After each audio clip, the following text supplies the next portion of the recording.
Welcome back mga coach. So today ay igagala ako kayo. Saan nga ba tayo pupunta? Well, di ko rin alam eh. What? Pero ang sure ako is may papakita ko sa inyo ang napakagandang lugar. Paano ba yan? Naka-ready na yung gamit natin. Nag-ready na ako kanina ng backpack, ng mga damit, yung tools para sa gagamitin natin. Halimbawa, nagka-emergency, nasira tayong motor. So, tools, hygiene kit, chargers, pocket money. So, ngayon ay samahan niyo ako.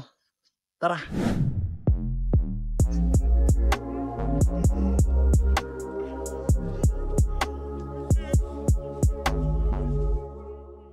Eto na nga, napag-ready na tayong mga gamit at nailain pa kayo ng motor. Ready na tayo. Samahan nyo ako sa malupit nating gala.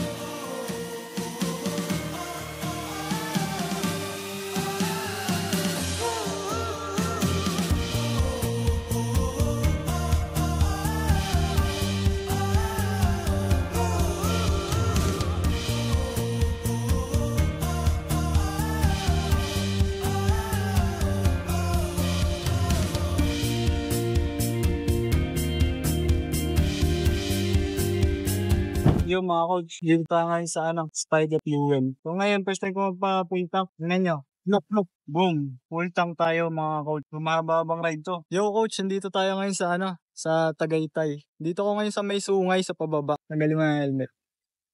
Ayan, pinark ko muna yung motor ko. Ayan, dyan. Sa ipaliko. So dito, napakaganda ng view dito kung makikita nyo. Tingnan nyo, ipapakita ko na lang. Ayan o. Relaxing.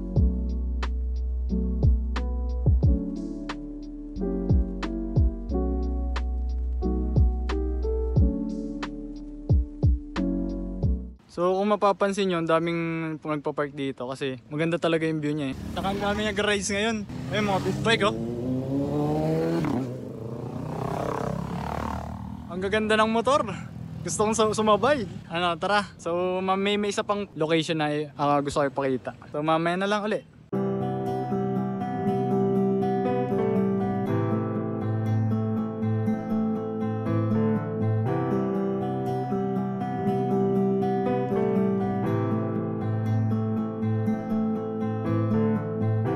Ito yung isa pang magandang view dito sa sa may Tagaytay. Kung makikita nyo dyan, ang daming puno-puno. So as of now, goods pa naman ang ating lakas kasi medyo malapit pa yung natatakbo eh. Maya-maya kapag nasa na tayo, Batangas, baka medyo mga lay-ngalay na, mangimay-ngimay na yung kamay. Hopefully may makita pa tayong mas magagandang view and then may pakita ko sa inyo yung magagandang view, di ba? So Sunday nga pala ngayon kaya maraming mga riders and marami ding family gathering. So happy Sunday sa inyo and Merry Christmas na din. Isingit ko na pala si Meta kasi wala siyang picture eh. Ayan, thank you sa paghatid Meta, solid. Ayan, Meta picture ka muna. Medyo aesthetic na yan, pwede na yan. So Meta, thank you sa paghatid sa akin and marami pa tayong mapupuntahan. So let's go na. Guys, isa pala sa mga advantage nyo kapag nakamotor kayo, makakapagtigil kayo sa mga tabi-tabi na may magagandang view. Kagaya nito.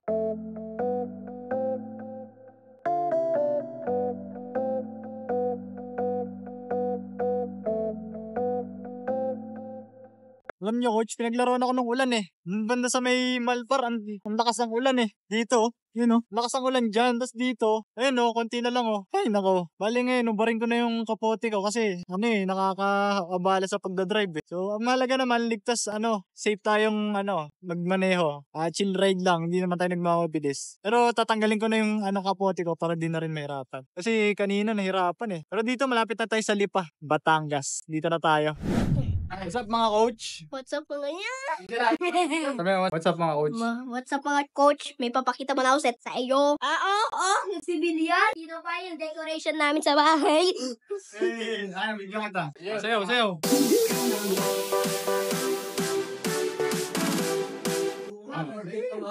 So ayun mga coach, matapos ang long ride natin, dito tayo ngayon sa bahay ni Tito Jun. And set up tayo ng ilaw tapos layo. Bilyar tayo and then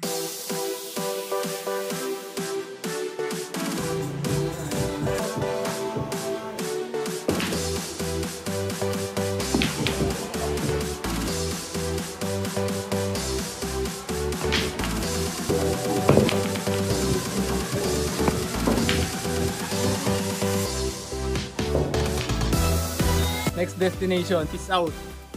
Yo mga coach, larga na tayo. Malayo-layong road trip muli ito. Sana makanap ang magandang view. Dito tayo ngayon sa San Juan.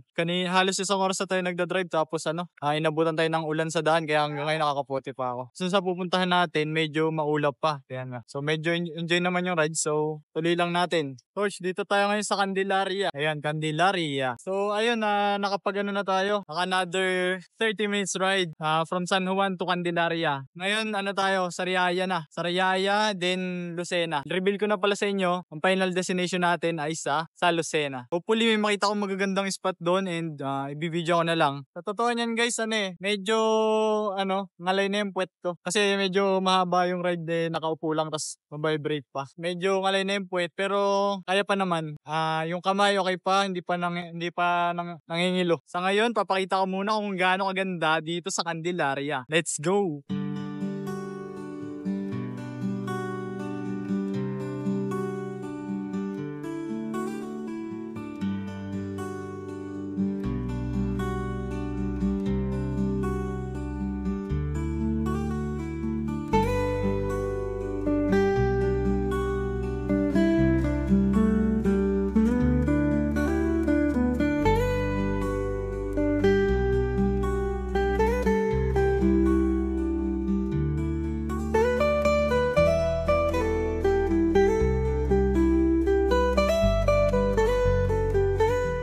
Mga coaches, dito tayo ngayon sa Sariaya. Kung makikita nyo, napakaganda ng view. Ang simple ng pamumuhay dito, kung makikita nyo, yung mga magsasaka, simple lang silang, tanim-tanim lang. Ngayon, buti sumangayon yung panahon, tumirik yung araw kahit medyo maulap. Papakita ko nyo muna sa inyo kung gaano kaganda dito. Let's go!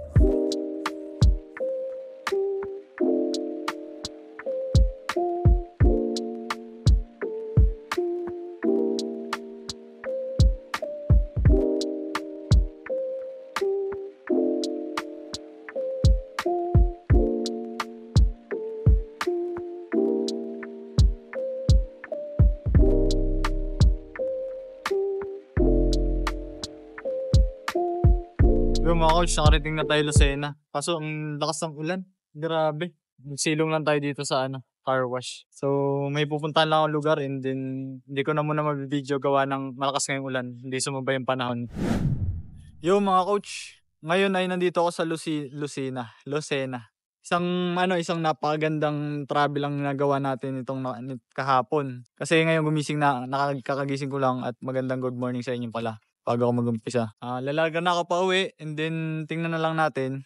Tingnan natin yung mga magpupuntahan pa nating mga lugar na magaganda. Meta, isang napakalaking shoutout sa'yo at dinala mo kami dito sa Lucena. Salamat sa magandang experience na binigay mo. Ihatid mo pa ako pa uwi. Ingat tayo sa biyahe. Meta, para sa yung laban na to. So ngayon ay chill-chill lang sa mahulap na panahon. Sorry pala sa kahapon, hindi na ako nakapag-record gawa ng mas malakas yung ulan. Abutan na ako sa daan. Wala talaga ako mabibidyohan na magandang place gawa ng mababasa yung camera natin. Pero ayun, sa kabutihan palad, nakapag-record tayo ngayong oras na to. At excited na ako ipakita sa inyo ang magaganda pang view. So ano pang hinintay nyo? Samahan nyo ako at sulubungin natin ang bagyo. Ang low pressure. Huwag na pala. So abangan na lang natin ang mga susunod na video.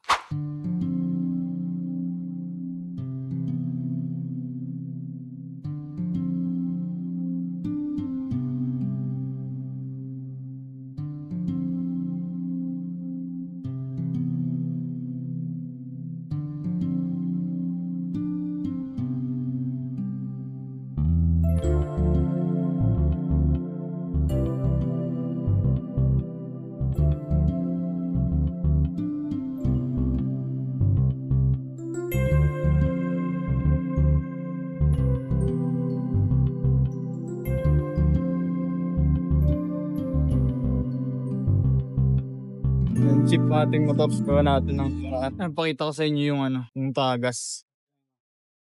Yan laki ng crack Tuloy-tuloy lang. Ngayon lalagyan natin epoxy. Grabe, lugi ako sa gas. Boss, di ako abot ng Cavite nito. Ito yung binili ko. Haliha, tapos epoxy steel. Yan, sana effective. Lagyan muna natin.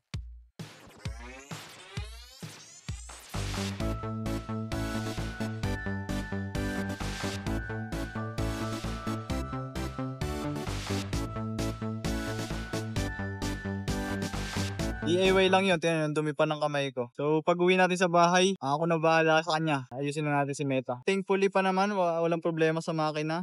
Thankful pa rin tayo kay Meta dahil maganda yung daloy ng ating biyahe.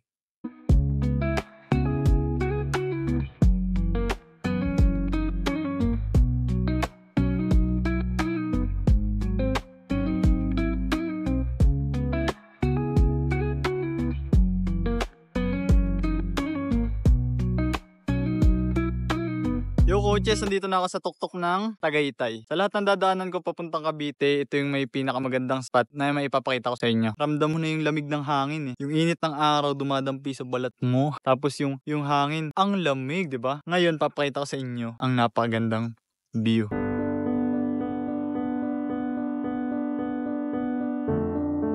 So ayan mga coach, kita nyo naman di ba kung gaano kaganda? Ayan ang taal. Kaya, lagyan ka? Oo. Ay, sila kuya pala oh. Shoutout nga pala sa inyong pangalan nyo kuya. Mike, Makam. Ay, si Kuya Mark. Solid. Kabuyaw, Laguna. Shoutout, taga Laguna. Ang layo ng narating niya, Tagaytay pa. Nagkakabi mo ng mais. Mais, Oo. nabibilan. Ano yan, susuplayan niya? Paninda. Dito pala kayo nakuha ng pambili. Dito kayo nakuha sa Tagaytay. Oo. Mas mura. Ay, wala yung ano. Laguna pa pala sila Kuya Mark oh. Solid. Ayan, picture din sila dito sa sa Taal. Minsan lang makapunta dito eh. Sulitin na natin, di ba? Coaches, we're finally home. We're finally at home. Our tiny home. Yan. Sulit ang rides. Grabe. So, sa huli, nag-enjoy tayo sa ating biyahe at marami tayong natutunan.